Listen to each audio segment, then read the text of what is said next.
Marvin, and afterwards we left, and his hand was broken so bad that the actual bone was almost penetrating through the skin.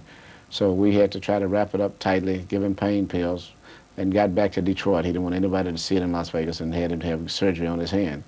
And, you know, just to think that the three of the most exciting rounds maybe in boxing history he fought under the conditions made me have a lot more respect for him, and the fact that he never, ever, ever wanted it to be known to the public. And you can't take away from Marvin, though, because Marvin did what he was supposed to do, and Marvin had a bad gash over his forehead, and the referee was about to stop the fight then, and Marvin just fought with such intensity. That's why, you know, all of us have so much respect for Marvin Hagler for what he did, you know. And the problems that you have in your own camp, you know, it's your problem. It's not his problem. When that fight started, round one, what did you think when you landed one of your best shots, but he weathered it? Well, quite actually, I thought it was going to be a long night. It's going to be a long night. You know, so, there's not too many guys can really take my right hand, a good shot for me with the right hand. And when he accepted that shot, and didn't really hardly stagger very much, I said, man, this is, I gotta find something else to hit this man with, because he cares nothing about the right hand. The right hand's not hard enough. You know, I know I couldn't put no more pressure, because like the first hard shot I hit him, I hit him right on the top of the head, and it hurt my hand. I said, oh man, I just went to prayer. Went to praying and fighting, just praying and fighting. Well, I knew I had to fight. If I'm gonna be there, I had to fight. I mean, I couldn't just stop and not give the audience a show. The audience deserved a show that night. And that's what I was there for. I was there to put on a great show. And I gave them my all. I gave them everything that I had.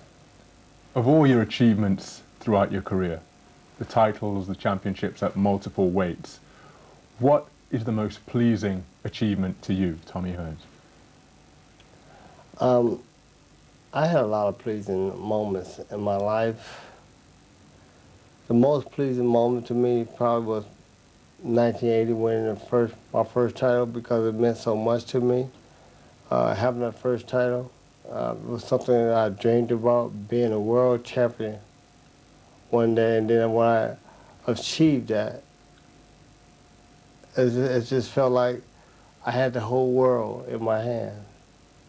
You know, and I always give thanks back to, first I give thanks to my Heavenly Father, Jesus Christ, but then I thank my trainer, Emanuel, because Emanuel was the person that helped me get there. There will never be another Tommy in my life, and it's not only we've been together over about 30-some years now.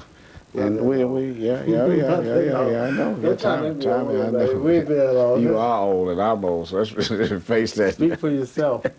But no, we've been together over 30 years, and Thomas was, to me, my favorite fighter also as a fan, because so one thing you know when you left the dressing room with Thomas, he was going to give you 100%. You were going to see some boxing skills, and you're going to see punching power. And if it has to go out to being just a plain fight on just determination, he was going to fight until there was nothing left.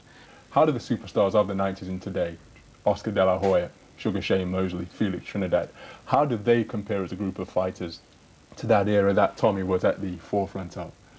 I think that a lot of the fighters today would have been very competitive in any era, but I think it seems that the fighters today are more into being businessmen, and therefore it's very difficult for any of them to have a consistency in performance.